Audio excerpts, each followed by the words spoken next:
अस्सलामुअलैकुम, मैं हुमायरा ख़ान। जैसे कि आप जानते हैं कि मैं बहुत सारे चैनल्स पे काम कर रही हूँ। कभी मैं होस्टिंग कर रही होती हूँ, कभी मैं एक्टिंग कर रही होती हूँ और कभी मैं कॉमेडी कर रही होती हूँ, कभी मैं मॉडलिंग भी कर रही होती हूँ। तो मैं बहुत सारे काम कर रही हूँ। तो अक्सर लोग मुझे कहते हैं कि कोई काम तो छोड़ दो, लेकिन मैंने कोई काम नहीं छोड़ा है।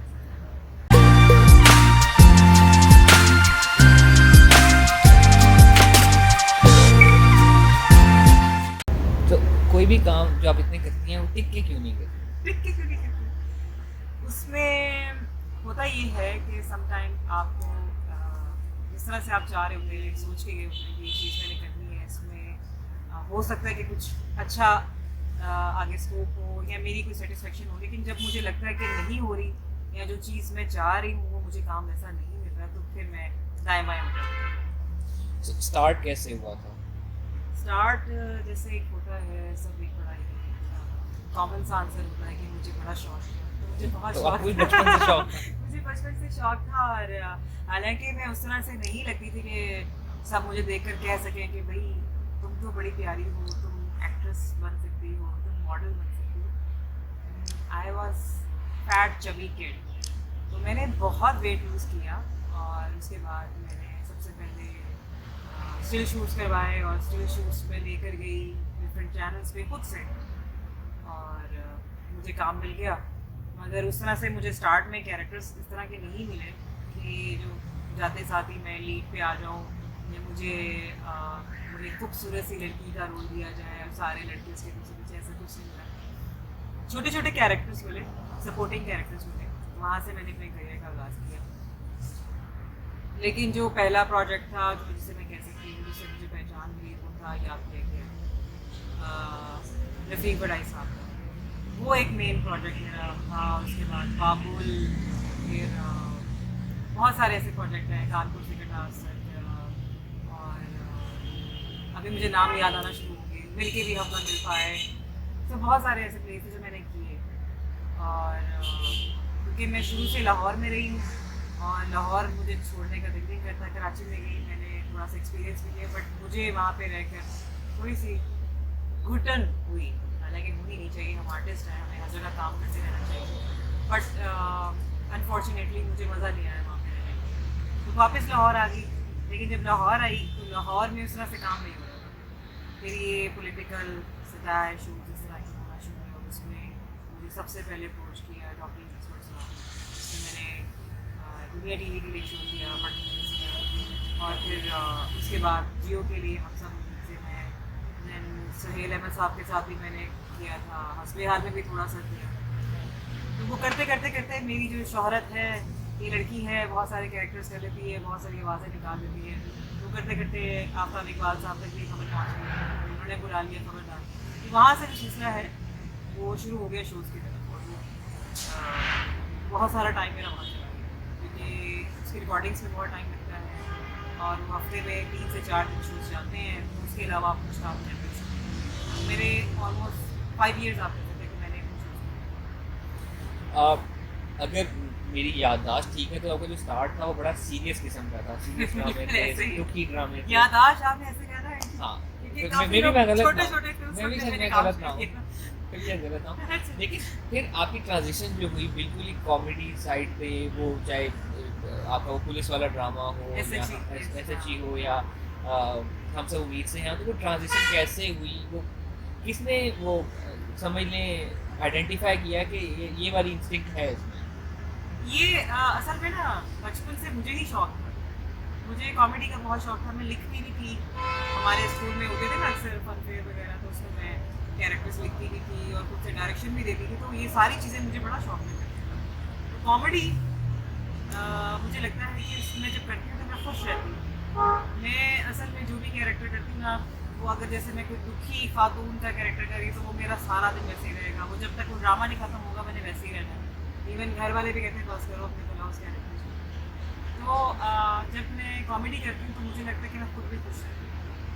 कॉमेडी मैंने जब करना शुरू की तो एक्सेप्टेंस भी थी लोगों की तरफ से, ज़्यादा अप्रिसिएशन मिली कि भाई हाँ ठीक है। मैंने कुछ ज़्यादा उसको प्रेफरेंस दी। तो दोबारा कभी कोई ऑफर आई सीरियस रोल करने की? हाँ because in a long time हमने नहीं देखा था सीरियस करते हुए। बिल्कुल आई है, उसमें बहुत सारे प्रोजेक्ट ऐसे थे जिसमें कुछ तो मुझे उस शो के दौरान ही ऑफर आई, लेकिन वो मैं टाइम की कमी की वजह से वो नहीं कर सकी। अभी मैं एक प्रोजेक्ट कर रही हूँ काशिफ निसार साहब के साथ।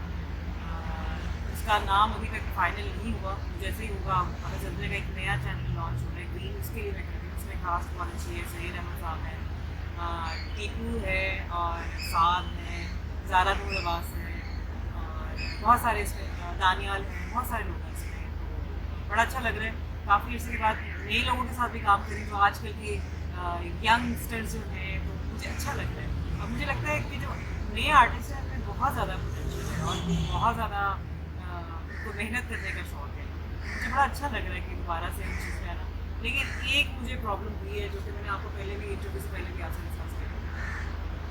मुझे अब आदत नहीं रही शायद उस तरह से ज़्यादा बैठने की, यानी सेट्स पे बैठ के आप सीन्स याद करना, बार बार रिहर्सल्स करना, तो वो मुझे यानी कि बड़ा डिफ़िकल्ट लगा। एक तो हमारी वो लोकेशन ऐसी है जो कि हमें सुबह 8 बजे उठ के वहाँ पहुँचना पड़ता है। हम लोग अंदरून शहर लाहौर में कर रहे हैं और वहाँ पे डे लाइट का बड़ा मसला होता है।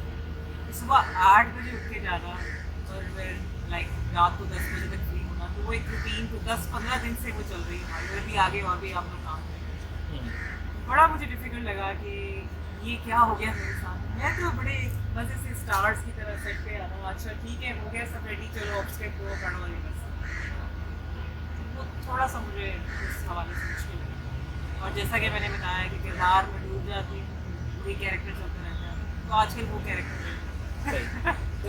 तो जैसे आपने समराइज़ किया, वो तो बड़ा आसानी से आपने समराइज़ कर दिया कि शौक था, टीवी पे आ गए, जर्नी शुरू हो गई, लेकिन इस सारे में स्ट्रगल कितनी थी? बहुत ज़्यादा मुझे थोड़ी सी डबल करनी पड़ी, क्योंकि मैं बेसिकली बहुत ही खामोश से हुई बंदी हूँ और मुझे लोगों से घुलने मिलने में बहुत प्रॉब्लम एटलीस्ट ना मुझे कहीं घूमने का शौक है, बिल्कुल घर में बैठे हुए कोई बच्चा नहीं होता, बस ये काम है फलां है। तो हमारी फील्ड की रिक्वायरमेंट है कि हमें थोड़ा सा, मुझे लगता है कि सोशलाइजिंग करनी चाहिए। और ये बात भी सच है कि अगर आप में टैलेंट है तो काम खुद ब खुद आपके पास आता है। तो काम मेरे पास खुद ब खुद आया, लेकिन जहाँ कहीं बात आती है ना कम्युनिकेट करने की, या अगर मेरा कोई कैरेक्टर है कि उसमें एक रोमांटिक बीवी है या एक लड़की ऐसी है जिसकी लड़के के साथ बड़ी सोचती है, तो वो मुझे वो कैरेक्टर्स डेवलप करने में ना बड़ा टाइम लगता है, बहुत टाइम लगता है। तो ये मेरे साथ शुरू से एक प्रॉब्लम रहा है, ये भी प्रॉब्लम रही है। बाकी जैसे हर जगह होता है, हर शोबे में पॉलिटिक्स होती है, तो ज़रूर इसमें भी होती है। तो कई बार ऐसा हुआ है कि मतलब कैरेक्टर्स बड़े ज़बरदस्त आए, लेकिन मुझे नहीं मिल सके क्योंकि कहीं से सिफारिश आई किसी और की, और वो किरदार उसको मिल गया। लेकिन मैं कहती हूँ कि ठीक है कोई बात नहीं, एक दफ़ा कर लेंगे, आप 2 दफ़ा सिफारिश करेंगे, लेकिन बात तो ये है कि आप में अगर टैलेंट ही नहीं है तो फिर उस सिफारिश करें। आपने ज़्यादातर काम जो है लाहौर और इस्लामाबाद में किया, कराची में बहुत लिमिटेड काम किया, क्या ऑफर्स नहीं थी या कराची सूट नहीं किया, इरादा नहीं है जाने का? बिकॉज अगर ओवरऑल देखा जाए तो ज़्यादातर हमारी शोबिज़ की जो स्पेशली टीवी की एक्टिविटी है वो कराची में ज़्यादा, इवन फिल्म भी अब वहीं बन रही है, तो उसकी क्या वजह रही? कराची मैंने शुरू में मैंने बताया था कि मैंने काम किया था, एक आध प्रोजेक्ट था और कमर्शियल से 2-3 कराची से ही किया। मैं एक्चुअली कराची 10-15 दिन से ज़्यादा रुक नहीं सकती। मुझे शुरू में जब मुझे अभी भी इनफैक्ट ये आता है कि आप कराची आ जाए तो आपके पास काम की लाइनें लग जाएंगी, आपके पास काम का नहीं होता है। लेकिन मेरा मसला है कि मुझे क्वांटिटी वर्क नहीं चाहिए, मुझे क्वालिटी वर्क चाहिए। और जब मैं खुश नहीं होंगी, मैं मुतमईन नहीं होंगी, तो मैं काम नहीं चाहिए। मेरा एक छोटा सा प्रॉब्लम है, हालांकि कहते हैं कि अपने कंफर्ट लेवल से थोड़ा बाहर आके करना पड़ता है, लेकिन थोड़ा सा ये प्रॉब्लम रहा है। कराची अच्छा है, ये नहीं कि कराची वाले नाराज हैं, मैं कराची में ही पैदा हुई। हाँ, लेकिन अब सारी फैमिली यहाँ है, तो मैं फैमिली ओरिएंटेड हूँ, मुझे पसंद है मैं घर जाऊँ, अम्मी के हाथ के बना हुआ खाना मिले, बच्चों के साथ मिले, मेरी नीस और नेफ्यू के साथ मिले, मुझे ये पसंद है। अब तक जितना काम किया उसमें सबसे चैलेंजिंग क्या था? कौन सा प्रोजेक्ट आपको लगता है बहुत चैलेंजिंग था? ये होस्टिंग तो चैलेंजिंग था बहुत। एक टाइम पे जब मैंने स्टार्ट किया था, मुझे याद है शुरू शुरू में मुझे ना लिंकिंग्स होती हैं किसी जैसे किसी प्रोजेक्ट के लिए कोई ये था कि जी आपने ये 2-3 लाइनें बोलनी है कैमरे की तरफ से, और आप यकीन करें जितनी मैंने रीटेक्स कराई मुझे मुझे इतनी पब्लिक थी, मुझे यकीन नहीं आता था, अभी तक मुझे यकीन नहीं आता कि अब माशाल्लाह माशाल्लाह अल्हम्दुलिल्लाह मेरे कॉन्फिडेंस लेवल बहुत ज़बरदस्त हो गए। और वो कहते हैं ना, मैंने बड़ी मार खाई है, मैंने बहुत लोगों से सीखा भी है, मैंने कई लोगों को देखा भी है, मैंने शीशे के सामने खड़े होकर प्रैक्टिस की है कैसे बोलना है। सो मुझे लगता है कि वो काफ़ी चैलेंजिंग रहा है और मैंने काफ़ी हद तक उसको अच्छे तरीके से कवर किया है, मुझे लगता है मेरे लिए। बल्कि एक बड़े एजाज़ की बात है, अभी कुछ दिनों मैंने कनाडा में किए हैं, होस्ट किए शो टीवी के लिए, वहाँ पे था वो मैंने और फारूक हसन साहब जो हमारे बड़े नामवर एक्टर हैं, उन्होंने मुझे कॉम्प्लीमेंट किया कि मायरा मैंने तुम्हारे ड्रामाज भी देखे, सब कुछ देखी, लेकिन तुम जो ये काम कर रही हो ना ये सबसे अच्छा है। तो अगर वो कह रहे हैं तो मुझे लगता है कि मुझे और क्या चाहिए। एक्टिंग के एक्सपीरियंस का कोई होस्टिंग की साइड पे फ़ायदा हुआ आपको? बिल्कुल होता है, डेफिनेटली होता है। आपको लोगों से जैसे इंटरेक्ट कैसे करना है, आपको बातचीत करनी है, फिर आपकी एक्सप्रेशन कैसे होनी चाहिए, तो ये सारी चीज़ें उसमें आपका तलफ़ुज़ कैसा होना चाहिए। एक्टिंग ज़ाहिर बात है कि सारी चीज़ें उसमें भी कवर होती हैं, तो होस्टिंग में उसका फ़ायदा होता है इस लिहाज से। कोई ड्रीम प्रोजेक्ट टाइप चीज़ है आपकी कि मैं इस तरह का कुछ करना चाहती हूँ? ड्रीम प्रोजेक्ट ज़ारो ख्वाहिशें ऐसी, लेकिन अभी तक मिला नहीं है। मेरी मर्ज़ी का मुझे प्रोजेक्ट नहीं मिला, इसलिए तो मैं ड्रामा छोड़ रही थी। तो मर्जी क्या है? मर्ज़ी ये है कि कोई कहानी, ज़रूरी नहीं कि मुझे वो अब कॉलेज की लड़की दिखाए और ये वो, ना मैं कॉलेज की लड़की लगती भी नहीं, मुझे पता है। अब जैसे हॉलीवुड में कैरेक्टर्स होते हैं, एक लड़की है, वो उसके क्या मसाइल हैं, उस पर पूरी कहानी लिखी जाती है, सारा किया जाता है। ऐसा क्यों नहीं मुझे कोई प्रोजेक्ट, मतलब जो रियलिटी के करीब, मुझे वो ग्लैमरस और ये आर्टिफिशियल चीज़ नहीं चाहिए, मुझे चाहिए जो हकीकत के करीब कर, जो जिसे देख कर लोग कहें कि वाकई ये किरदार में, ये मैं, ये मेरे जैसा है। घर की आम औरत देख करके कि हाँ भाई ये तो मेरे साथ कैसे है, इस तरह का कोई किरदार मुझे। एक आर्ग्यूमेंट हमारे यहाँ होता है कि जी हम दिखाते ही वो हैं जो लोग देखना चाहते हैं। इस चीज़ में कितनी हकीकत है? क्या थोड़ी सी रिस्पॉन्सिबिलिटी दिखाने वालों की साइड पे नहीं आती कि जहन साजी भी उनके रोल्स में से एक रोल है? अगर हम 80s की बात करें तो शायद मैंने 70s के भी कुछ ड्रामाज यूट्यूब पे देखे हैं, बट 80s की अगर हम बात कर लें, उन ड्रामाज में फिर कोई ना कोई एक एलिमेंट ऑफ गाइडेंस होता था।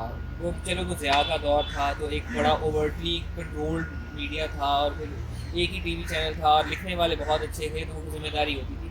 तो क्या मतलब एक ही जैसे ड्रामे, एक ही जैसे शोज़, अगर मैं 11 बजे की स्लॉट देखूँ तो मुझे एक ही तरह का शो देखने को मिलता है।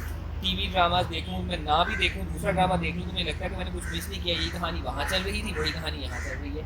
तो क्या ये बात दुरुस्त है कि वाकई लोग यही देखना चाहते हैं इसलिए दिखाया जा रहा है, या हमें तजर्बा करने की कोशिश भी नहीं?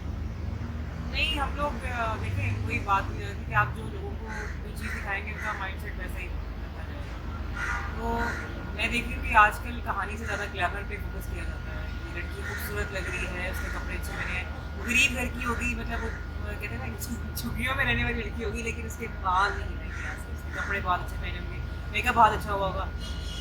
क्योंकि हमारी जो मोस्टली जो हमारा व्यूअर है वो ख़वातीन है, घर बैठ के जो देखती हैं वही ड्रामाज देखती हैं। लेकिन जहाँ तक आपने बात की लाइटिंग की, तो मेरा ख्याल है कि अगर आप चीज़ अच्छी बनाएंगे तो लोग देखेंगे। और बहुत सारे ड्रामा जैसे हैं हमारे व्यूअर हैं, इसमें भी कौन सा ड्रामा था जिसमें कौन सा वाला?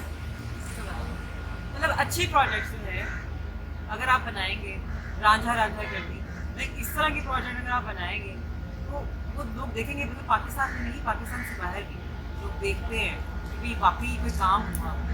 तो ड्रामाज वैसे रूटीन में तो चल रहे हैं, लेकिन क्लिक वही होता है जिस पे आपने मेहनत की, जो आपको लगता है कि कहानी है, इसमें कोई पैगाम भी, कोई मैसेज है। ज़रूर आप अच्छी चीज़ बनाएंगे, लोग देखेंगे, अप्रिशिएट करेंगे। अब आपने जैसे कहा कि हमारे ड्रामा की ज़्यादातर जो व्यूअरशिप है वो ख़वातीन है। अगर हम हमारे यहाँ के मर्द हज़रात का भी कंटेंट कंजम्पशन देखें तो जब जो अमेरिकन या ब्रिटिश टीवी सीरीज़ या वेब सीरीज़ होती हैं तो वो भी ड्रामा ही होते हैं, मर्द हजरात बहुत बड़े शौक से देख लेते हैं, ख़वातीन की भी एक बड़ी तादाद में देखती है। मैं खुद वही देखती हूँ। हाँ, तो हमारे यहाँ अभी तक क्यों नहीं हमारा ड्रामा कैप्चर कर सका वो मर्द ऑडियंस को कि मतलब मुझे एक दफ़ा किसी ने ताने के तौर पे कहा था ना कि ड्रामे तो लड़कियाँ देखती हैं, तो मैंने कहा लड़के लिखते क्यों हैं, मर्द क्यों राइटर होता है अक्सर, तो वो अभी तक क्यों नहीं कैप्चर हो सकी, स्पेशली पिछले कुछ सालों में वो प्रीडोमिनेंटली हम ये डिसाइड कर लिया गया कि मॉर्निंग शो की ऑडियंस जो है ना वो ख़वातीन है, ड्रामे की ऑडियंस जो है वो ख़वातीन न्यूज़ है, है वो मर्द देखते न्यूज़ की हैं, जो 8 बजे से लेके रात 12 सटायर बजे है तक वो मर्द देखते हाँ हैं। जो 12 बजे तक ब्लड प्रेशर हाई और लो करना है वो मर्दों के लिए है। तो ये डिवाइड कहाँ से आई और इसको अभी तक ये एक स्टीरियोटाइप क्यों बन गया?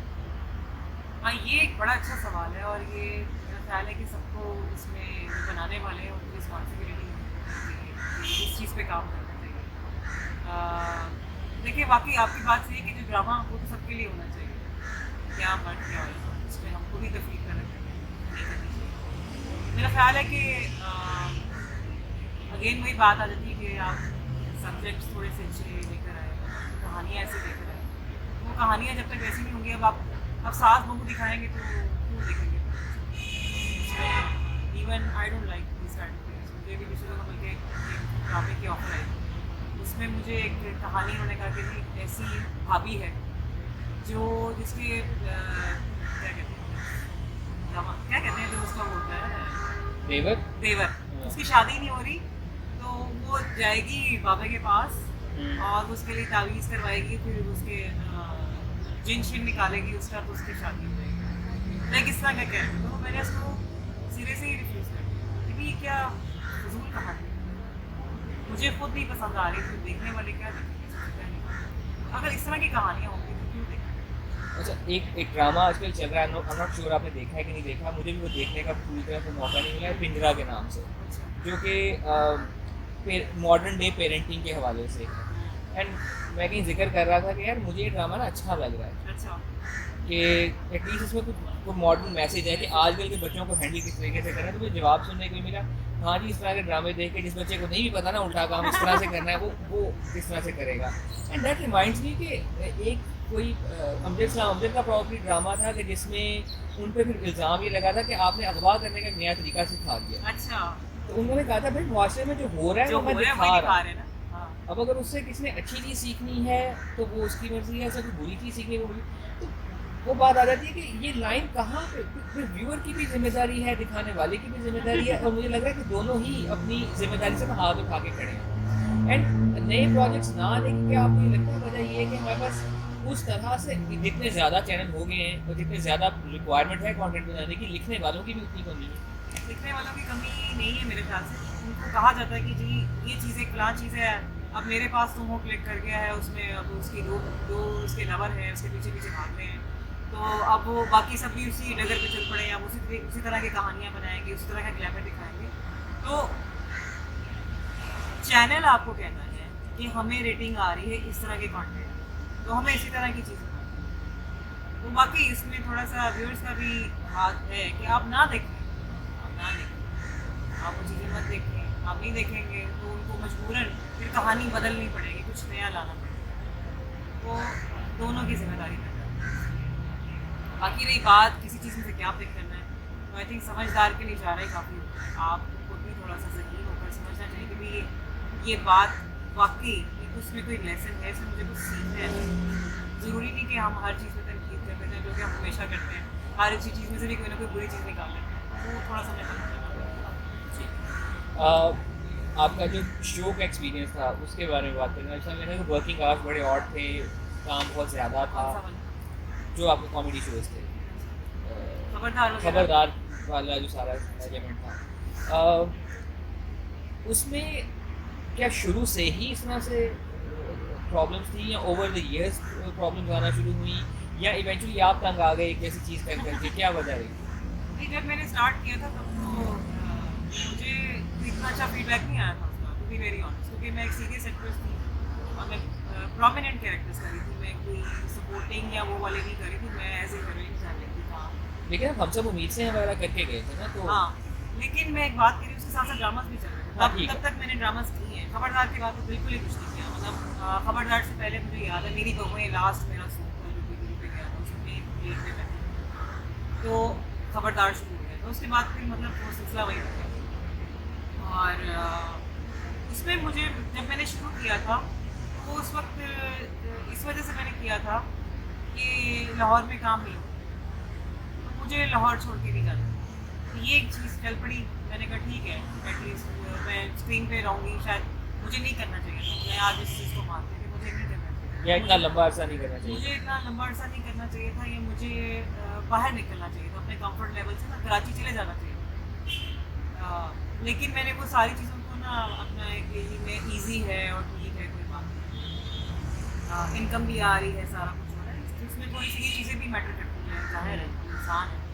तो उसके बाद से वो कैरेक्टर जब मैंने करने शुरू किए तो मुझे लोगों का फीडबैक आना शुरू हो गया, ये तुम क्या कर रही हो, ये तुम्हें अच्छा नहीं लग रहा, तुम कैसी आवाज़ें निकाल रही हो, तुमसे क्या कैरेक्टर्स करवा रहे हैं, तुम इतनी खूबसूरत हो, ये हो। खैर इस चीज़ को मैं इतना नेगेटिवली नहीं रहती, क्योंकि मैं जाहिर है मैं आर्टिस्ट, मैं हर तरह का काम करना चाहिए था। ऐसी कोई बात नहीं कि मैंने हीरोइन आना है, ये मैंने प्यारा ही लगना है, ज़रूरी नहीं। खैर मैं करती गई, मुझे लगा कि किसी एक पॉइंट पे मुझे थोड़ा सा उसमें का मौका मिलेगा। जब उन्होंने आगे चैनल भी स्टार्ट किए मुझे लगा कि कोई एक शो भी मुझे दिया जाएगा, स्पेशली क्योंकि काफ़ी लोगों को वहाँ पे बहुत कुछ नवाजा गया हमारी ही टीम में से। और खैर आप न्यूज़ गई, फिर उसके बाद नियो पे दोबारा एंट्री और करते करते करते जो हमारे जो नए लोग तब तक आ चुके थे, मैंने देखा कि उनको उठा के नई नई चीज़ें दी जा रही हैं, डिफरेंट प्रोडक्ट्स दिए जा रहे हैं। अभी भी मेरी बारी नहीं आ रही, अभी भी नहीं आ रही, आज भी नहीं आ रही, 5 साल हो गए अभी भी नहीं आ रही। तो ये थोड़ा सा मुझे लगता है कि उन्होंने ज़्यादती की है मेरे साथ।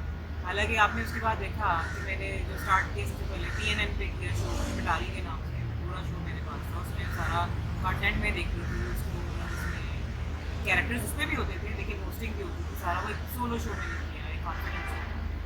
और उसके बाद फिर और बहुत सारे चैनल्स के लिए हमने काम किया, यूट्यूब के लिए किया, फिर ये एक्सप्रेस में जो नया शो शब्द को। तो ऐसे ऐसे लोग जिनको काम नहीं आता था उनको सिखा के करवाया गया, तो जो सीखे सिखाए वहाँ पे लोग आए थे उनको कहते हैं ना वापस चलो पीछे बैठो, वो बोला। आपने बताया कि वहाँ पे ग्रोथ के चांस कम थे, तो वहाँ पे क्रिएटिव लिबर्टी कितनी थी? अगर आप कोई क्रिएटिव आइडिया देते थे या इस चीज़ को ऐसे नहीं ऐसे कर लें तो वो सुना जाता था? सुना जाता था, लेकिन फिर किसी न किसी तरीके से उस पर वो बस उसको बंद कर दिया, तो बस ठीक है आपने बता दिया बस। अच्छा, आपको लगता है कि ये वाले शो से आपको रिकग्निशन एटलीस्ट मिली? बिल्कुल मिली, बहुत ज़्यादा। सबसे बड़ी बात है कि लोगों ने मुझे वेलकम किया, बहुत सारा प्यार किया। ऑल्दो ऑडियंस ऑलमोस्ट हुई है जो खबरदार की, क्योंकि वो स्लॉट हुई है, अब शोज इस तरह के चल रहे हैं सारे, तो ऑडियंस हुई थी, डिवाइड हो चुकी है, लेकिन प्यार किया जी। आपके और एक्सेप्टेंस की सबसे अच्छी बात थी कि लोगों ने कहा कि हाँ बहुत आपके एटलीस्ट आई थिंक 2 स्प्रिंट थे इस टीम के साथ। आप न्यूज़ तक था, फिर आप न्यूज़ जब खत्म हुआ तो फिर आप मैं दोबारा आई थी, दोबारा आए थे कुछ नियो ऐसे पे आई थी, नियो पे। उसके बाद एक्सप्रेस पे दोबारा जब हाँ, तब आप रहे, उसके बाद आपका वो खत्म हो गया। इसी तरह के और भी शोज हैं, लाइक AR वेब हम देखते हैं तो मोर और लेस इसी पैटर्न पे जी, है। बिल्कुल वो सुनो ने भी शुरू किया है, नियो का अपना भी है, विशाल जी के साथ वो कर रहे हैं, एंड आई थिंक एक आधा और होगा। तो क्या उन्होंने अप्रोच किया कि चलो? सबने किया किसी ने नहीं मुझे छोड़ा, इवन अभी तक आज तक मुझे कॉल करा। बात वही आदत थी कि मैंने वही काम करना जो मुझे पसंद है, जो मेरा दिल कर सके। मैं थोड़ी सी इस मामले में ना सेंसिटिव हूँ, मुझे कोई चीज़ जब तक दिल को नहीं लगती ना, या जिस चीज़ से मेरा दिल उतर जाए मैं दोबारा नहीं कर सकती। तो इस सारे एक्सपीरियंस से हम आफ्ताब साहब की अगर बात कर रहे हैं तो कुछ सीखने को मिला? बहुत कुछ सीखना है, ऐसा नहीं कि उन्होंने बिठा के सिखाया है, आपने खुद कुछ ना कुछ सीखना होता है। ठीक है, वो ऐसे किसी को सिखाते भी नहीं तो वो बुरे टीचर हैं?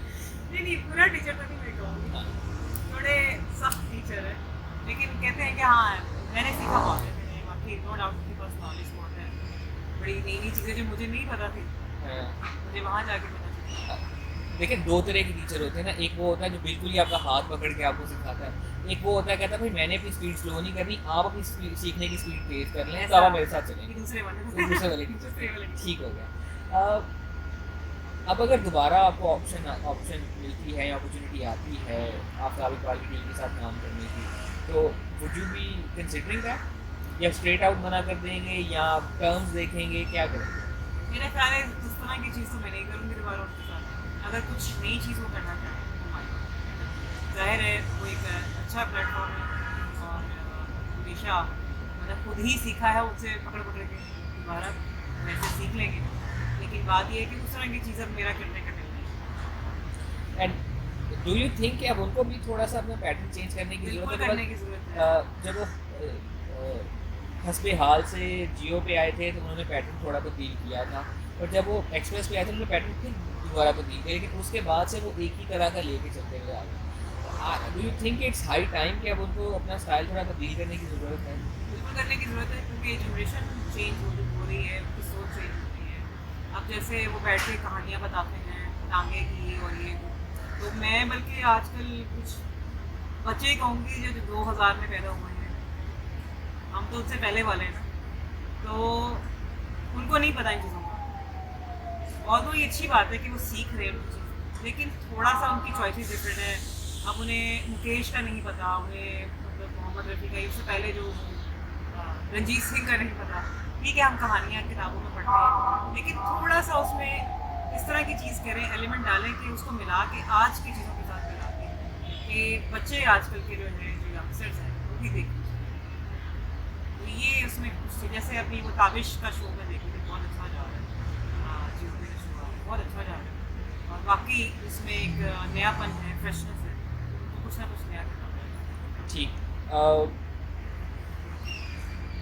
करंटली जो लोग काम कर रहे हैं दोबारा एक्टिंग वाली साइड पे आ जाते हैं, तो आपके ख्याल में कंटेम्प्रेरी इस वक्त अच्छा काम करने वाले एक्टर और एक्ट्रेसेस कौन कौन से हैं? अच्छे मैंने देखा सभी बहुत पहले थे और उनमें काम करने का बड़ा जज्बा है, लेकिन नो डाउट जो पुराने होते हैं ना, गोल्ड इज गोल्ड वाली बात है।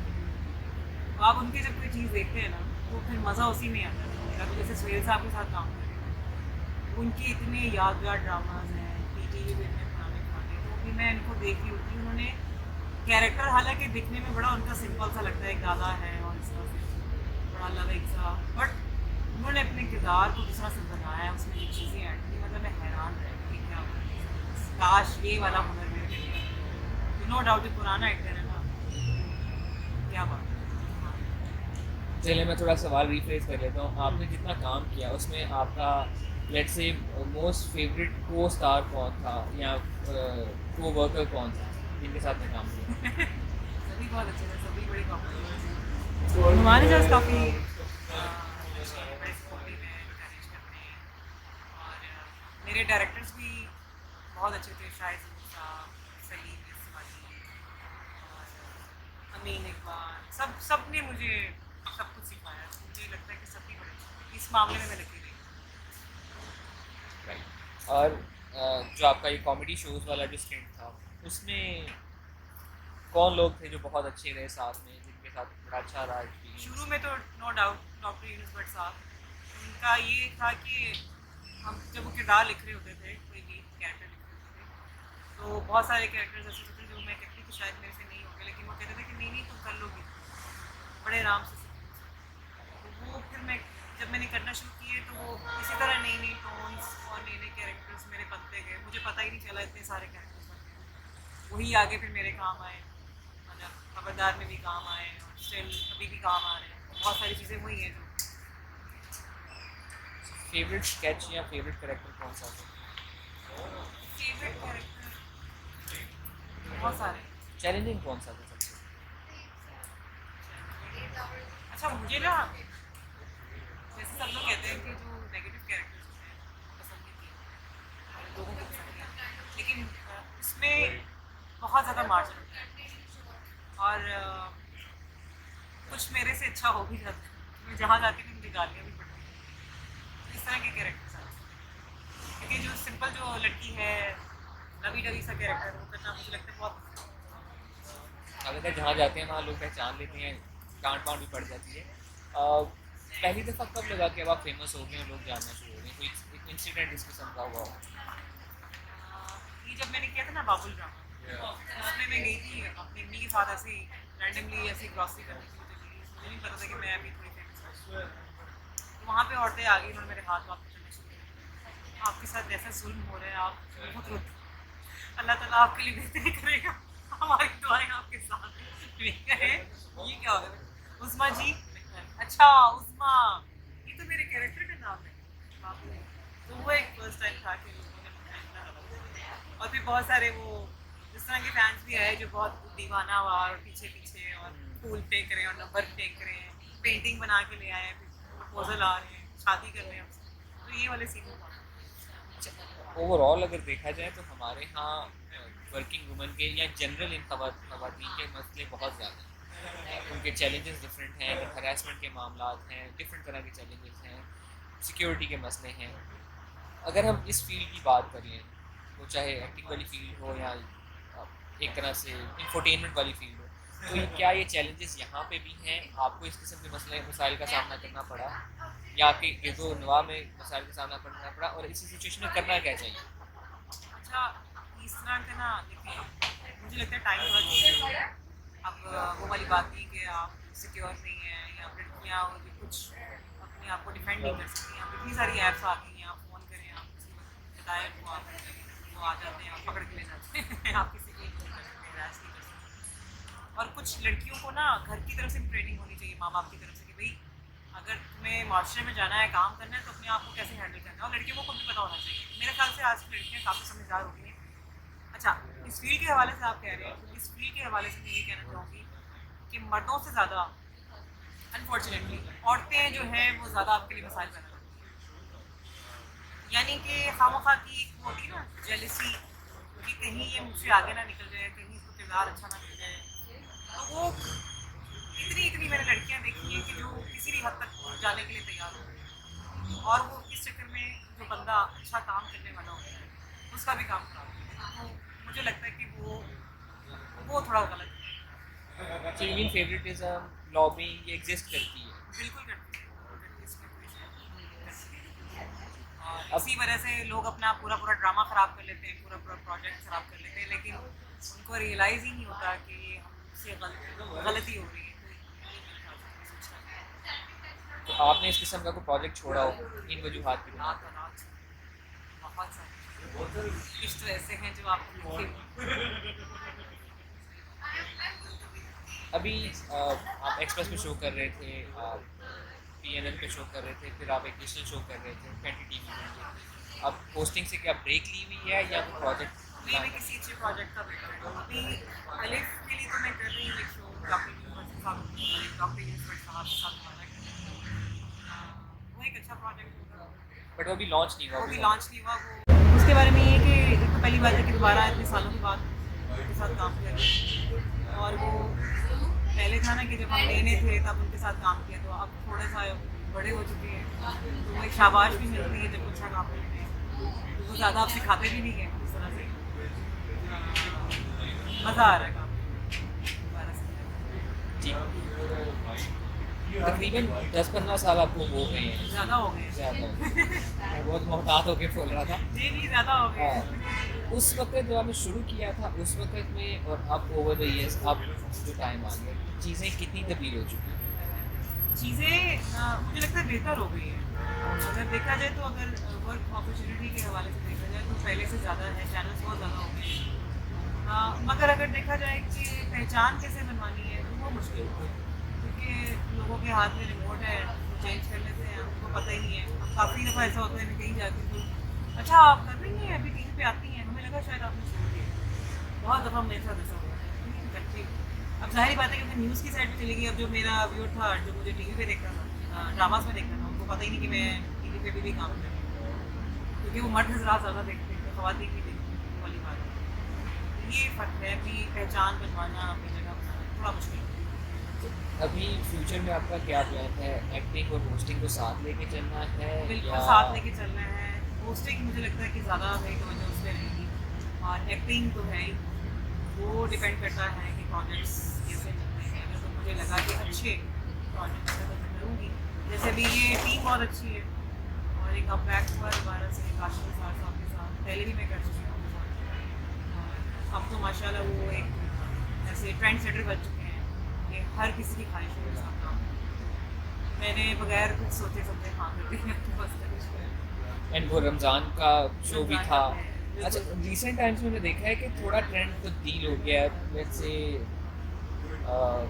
Not recent times actually, it's been like 12-15 years, लेकिन अब बहुत ज़्यादा तवाज़ुर से देखने को मिलता है कि रमज़ान में स्पेशल प्लेस आती हैं वो मगरिब से इशा के दरमियान वाले टाइम पे। हाँ, तो इस ट्रेंड के बारे में आपको बड़ा बताइए। अच्छा बड़ा ज़बरदस्त है। और सबसे अच्छी बात है इसमें पैगाम तो होता ही है। ये ड्रामे इस तरह के नहीं होते कि बहुत दुखी कर देने Light वाले hearted हो, होते हैं। बड़े लाइवली से होते हैं। और अभी हम लोग ये कर रहे हैं ना, हम लोग हंसते ही रहते हैं सेट पे, ना मज़ा आता है ना मज़ा आता है। मतलब उसमें पैगाम भी है कि मतलब फैमिली है कैसे रहती है, खुश रहती है। और जो वो वाले नहीं है कि जी झगड़ा हो गया सास बहू, वो बिल्कुल चीज़ नहीं है उसमें। बड़े जितना भी हो सकता है पॉजिटिव चीज़ें दिखाने की कोशिश की। और क्योंकि वो एक टाइम भी ऐसा होता है रमज़ान में, लोग नमाज़ें पढ़ते हैं, कारी साफ करते हैं, पूरी फैमिली इकट्ठी हुई होती है, तो बड़ा मज़ा आता है इस तरह की चीज़ें देखने में। हमें खुद भी अच्छा लगता towards the end of this 36 minute हमने बात कर ली है, तो काफ़ी है। क्या कहना चाहेंगे? है। एक मैं दिल की बात जो आपने अभी तक किसी को नहीं बताई। दिल की बात, बहुत सारी बातें दिल की है। दिल की बात जो ये- बगैर सेंसर किए बताई जा सकती। बगैर से- बस मैं ये कहना चाहूँगी कि अभी तो हालात इतने अजीब से है ना। जैसे पिछला साल काफ़ी मायूस कर रहा है, अभी सियासी और वही सारे सिनेरियो ऐसा है, ये काम के हवाले से भी और हर बंदा डिस्टर्ब है। मैं ये कहना चाहूँगी कि आपस में थोड़ा सा ना इत्तेफाक रखें और प्यार मोहब्बत से, ताकि वक्त चल जाए। और जो लोग ये सोचते रहते हैं कि भाई हम कल कर लेंगे चीज़, परसों कर लेंगे, कल या परसों ना करें, आज ही कर लेंगे, कल का कुछ पता नहीं। ये आपका मैसेज मेरे लिए, क्योंकि मैं 15 दिन पीछे हूँ अपने जीवन में। आप तेरे आपके लिए भी है और जो देखने वाले उनके लिए भी है। कोरोना टाइम पे ना एक चीज़ मुझे रियलाइज हुई, जैसे कि बहुत चीज़ें मैं ना ऐसे खरीद के शॉपिंग करती थी, संभाल के रखती थी। ये मैं कोई स्पेशल ओकेजन होगा तो तब पहनूंगी, या फलां होगा तो ये। अब मैं क्या करती हूँ, मैं सारे कपड़े निकाल के मैं सारी चीज़ें इस्तेमाल करती हूँ, सारे परफ्यूम्स यूज़ करती हूँ कि भाई मैं यूज़ कर लूँ।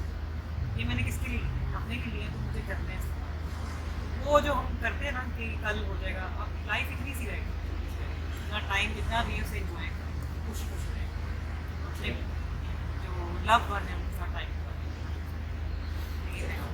चलें, thank you so much for your time, thank you so much for talking to us, Thank you and for all the having best me. For your future projects.